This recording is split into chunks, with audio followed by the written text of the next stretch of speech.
modal dan inspirasi bisnis dari berbagai perusahaan rintisan.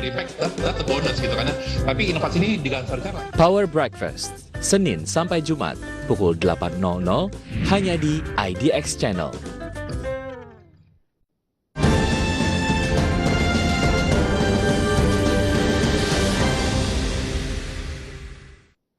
Welcome back on Market Headlines. The Coordinating Minister for Maritime Affairs and Investment, Luhut Binsar Panjaitan, predicts that the peak of Omicron cases in Indonesia to occur in early February. However, Luhut claims that Indonesia is considered much more prepared to face the potential wave.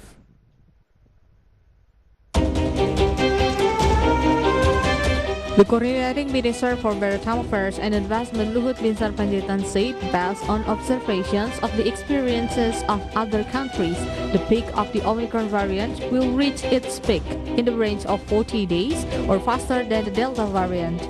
So the peak of cases due to this variant in Indonesia is expected to occur in early February. Untuk kasus Indonesia, kita perkirakan puncak gelombang karena Omicron akan terjadi pada bulan awal Februari. Sebagian besar kasus yang terjadi diperkirakan akan bergejala ringan, sehingga nanti strateginya juga akan berbeda dengan varian Delta. Indonesia saat ini jauh lebih siap dalam menghadapi potensi gelombang varian Omicron. Kami akan terus memonitor secara ketat perkembangan dan akan mengambil langkah-langkah antisipasi yang diperlukan. Perawatan di rumah sakit akan menjadi salah satu indikator utama. Kami akan high alert atau siaga utama ketika bor mendekati 20-30% di rumah sakit. Luhut added that Indonesia is currently considered much more prepared to face the potential wave of the Omicron variant, where the vaccination rate in the country is already higher than last July. This is followed by Indonesia's testing and tracing capacity, which is also rated much higher than last year. IDX Channel reports.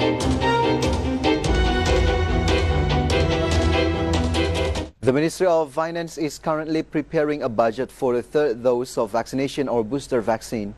This budget preparations follows the direction of President Joko Widodo, who emphasized the provision of free charge or free booster vaccines for all. The Ministry of Finance is currently compiling and preparing a budget for the third dose of vaccination or booster vaccine. This budget preparation follows the direction of the President of the Republic of Indonesia, who emphasized the provision of free booster vaccines for all Indonesian people. The Ministry of Finance's Director General of Budget, Isa Rahmatarwata, said his party was still coordinating with the Ministry of Health regarding the budget. The Director General of Budget said that the booster vaccination program budget would be included in the health cluster of the 2022 National Economic Recovery Program. This year, the government has prepared a budget of 117.9 trillion rupiah for the health cluster.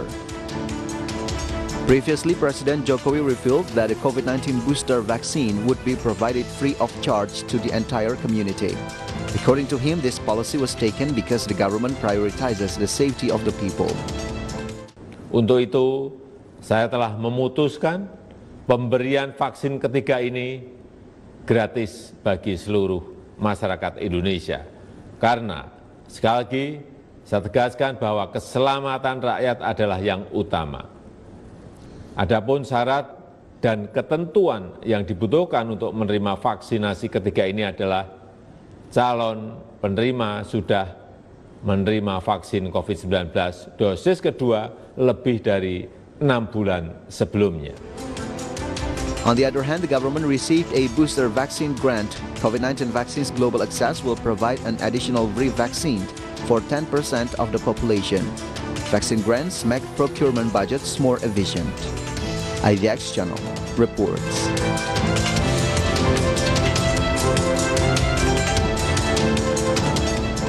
And meantime, the Ministry of Finance has extended the period of providing tax incentive facilities for health sector until June 2022. The tax facility is in the form of imposition of income tax rate of 0% and is final on additional income. The Ministry of Finance has extended the period of providing tax incentive facility for goods needed to handle the COVID-19 pandemic and income tax incentive for health worker until June 2022. The extension of this incentive is contained in the Minister of Finance Regulation number 226 of 2021 concerning the provisions of tax incentive for necessary goods in the context of handling the COVID-19 pandemic. The tax facility is in the form of impositions of income tax rate of 0% and is final on additional income received by human resources in the health sector, effective from January 1st, 2022 until June 30, 2022. Types of income tax exempt include Income Tax Article 22, imports in connection with payment for the delivery of goods and activities in the field of import or business activities in other fields. Pharmaceutical industries that produce vaccines or drugs are also granted exemption from Article 22 income tax collection. However, these pharmaceutical manufacturers must obtain a letter of recommendations from the Ministry of Health. Meanwhile, VAT for health workers will be subject to a final income tax rate of 0% which is valid until June this year. IDX Channel reports.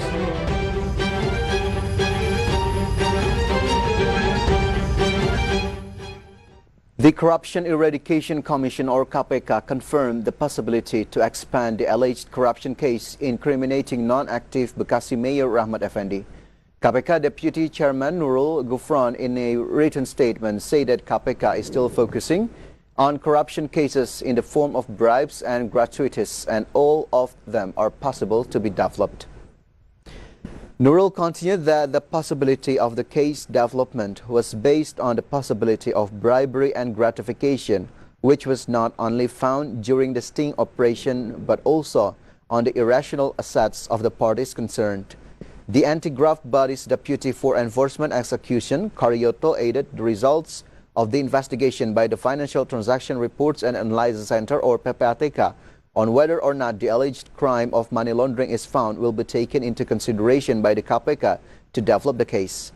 Previously on January 6, KPK named Rahmat Effendi and 8 other people as suspects in the alleged corruption case related to the procurement of goods and services and the auction of positions within the Bekasi government following the sting operation in the city. Seluruh bukti uang yang telah disita oleh KPK kurang lebih 3 miliar rupiah dan buku rekening bank dengan saldo sekira 2 miliar rupiah. Perlu diketahui jumlah uang bukti kurang lebih 5,7 miliar. Penyelidikan dan penyidikan suatu peristiwa pidana itu tidak selesai dalam satu putaran. Karena namanya juga penyidikan adalah serangkaian tindakan. Bukit Asam to start working on coal gasification project. Right after the break, stay tuned with us. Bukit Asam will soon start.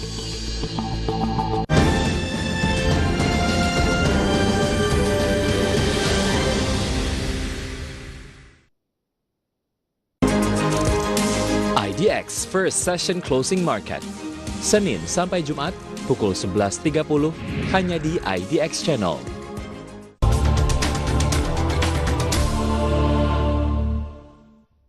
Saya Mangivera Tjong dan rekan saya Wicky Adrian hadir dalam Power Breakfast. Awali hari Anda dengan informasi dunia ekonomi yang diulas dari berbagai sudut pandang. Indeks harga saham gabungan konsisten. Simak pula analisa pasar modal dan inspirasi bisnis dari berbagai perusahaan rintisan. Tapi inovasi ini dilaksanakan. Power Breakfast, Senin sampai Jumat, pukul 8.00, hanya di IDX Channel. Ada strategi khusus nggak dari Folk Club sendiri agar bisa bertahan di tengah pandemi? Justru karena kita salah satu yang bisnis yang malah diuntungkan dengan pandemi ini, jadi strateginya bukan strategi bertahan, tapi strateginya strategi growing.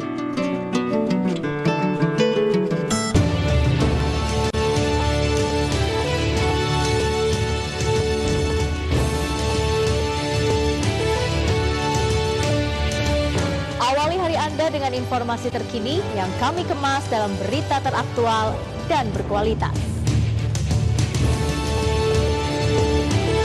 Memberikan berbagai macam kebutuhan informasi. memberikan informasi ekonomi dan bisnis Indonesia juga mancanegara.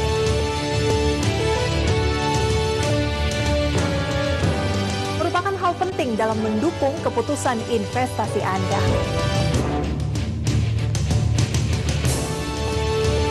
Saksikan program-program ekonomi dan bisnis terkini langsung dari sumbernya.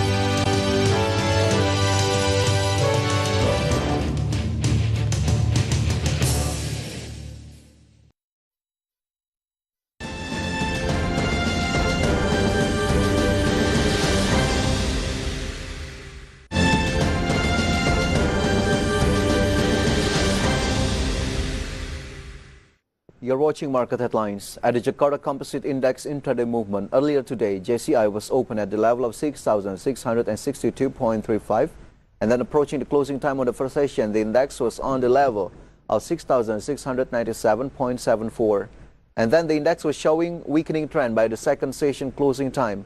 Index was closed at the level of 6,647.08, and in short, JCI went down 0.01%. And next, we're going to see the sectoral movement leading the dynamics of today's trading.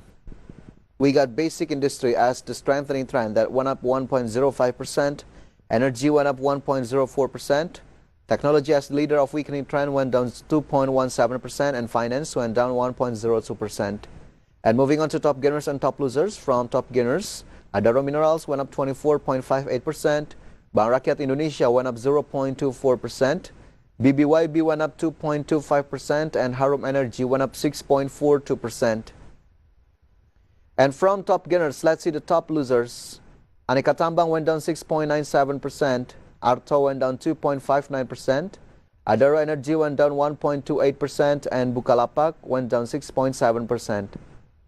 And we're going to see the intraday movement of rupiah towards US dollar. Open at the level of 14,303 rupiah, showing strengthening trend towards US dollar, and it was closed at the level of 14,289. And in summary, rupiah went down 0.13% to US dollar.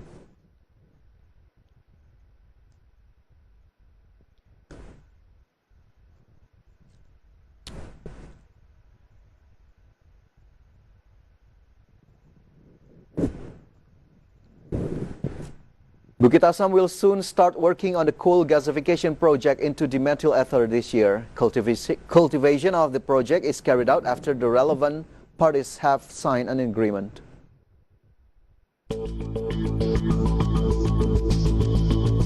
Bukit Asam will soon start working on the coal gasification project into dimethyl ether this year. Cultivation of this project is carried out after the relevant parties have signed an agreement. Bukit Asam Corporate Secretary Apollonius Andwici explained Bukit Asam, Pertamina and Air Products had signed an amendment to the DME Development Cooperation Agreement, which took place in LA, United States, and was witnessed by the Minister of State-Owned Enterprises, Eric Thohir. The coal gasification project is the result of the three-party cooperation project with an investment value of around 30 trillion rupiah. This project can produce 1.4 million DME per year by utilizing 6 million tons of coal. In addition to this gasification project, Bukit Asam is also working on the Sumsel 8 power plant with an investment value of $1.68 billion. This power plant is part of the 35,000 megawatt project and was built by Huadian Bukit Asam Power as an independent power producer. HBAP is a consortium between Bukit Asam and China Huadian Hong Kong Company. IDX Channel reports. This year, Sinarmas Agro is optimistic about the prospect of the crude palm oil market and focuses on strengthening its business in the downstream sector of palm oil.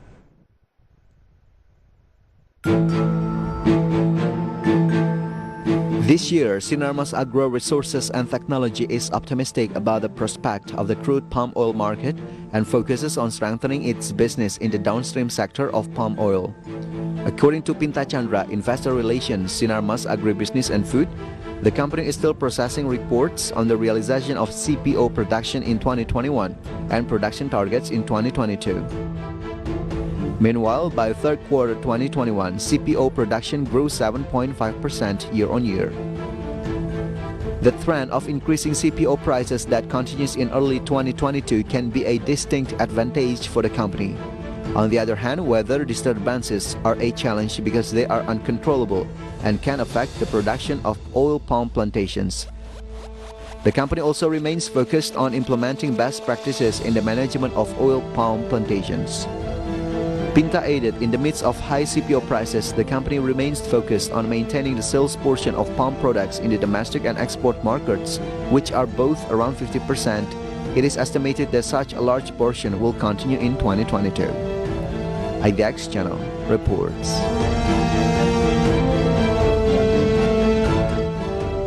Until December 2021, Aksat Indonesia recorded 430 billion rupiah new contracts. Meantime, Aksat's corporate secretary ensures that the company is exploring several projects.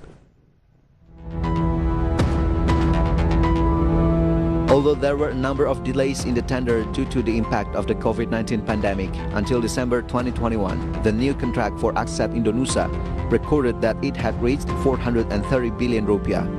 According to Aksat's corporate secretary, Maria Cecilia Hapsari, the company is currently exploring several projects and indeed there is a slight delay due to the pandemic.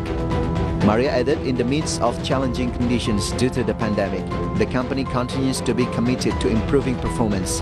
The big agenda this year will be operational excellence with financial discipline. However, the company is optimistic that this year will be better than the previous year. For this reason, Aksat still focuses on the main sectors of its business, namely the structure, infrastructure, and foundation sectors. Meanwhile, the infrastructure subsectors that are the focus of the company are landed and elevated toll roads, ports, and power plants. IDX Channel reports.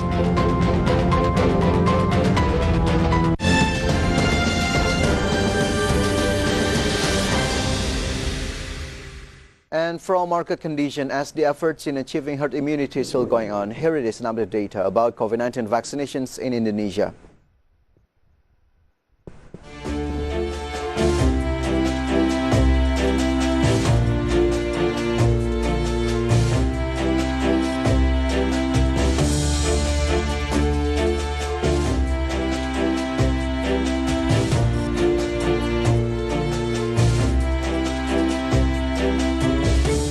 And the news closes our market headlines today. Please enjoy our next program on IDX Channel, Your Trustworthy Economic, Business and Capital Market Channel. I'm Fajar Wayong. Have a nice evening. Stay healthy.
Halo Sobat Investor, berikut ini adalah beberapa tips yang bisa kalian coba untuk mencapai financial freedom.